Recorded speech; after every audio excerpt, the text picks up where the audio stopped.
மக்களுக்கு நல்லது பண்றதுக்கு அரசியலுக்கு வாங்கடா, கொள்ளை அடிக்கிறது கொலை பண்றதுக்கு அரசியலுக்கு. அப்புறம் ரீசெண்டா இருக்கிற நிறைய பிரச்சனைகள்ல சில பிரச்சனைகள்லாம் ஓடிட்டு இருக்கு இல்லையா, அதெல்லாம் நீங்க அதுக்கு போராடி ஹர்ட் ஆகிறதெல்லாம் நான் பார்க்குறேன். அதை பார்த்து எனக்கு ஹர்ட் ஆகுது.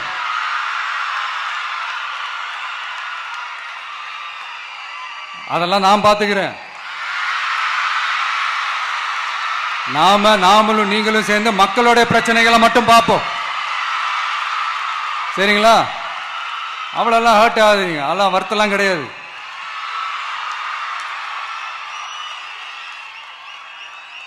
சரியா?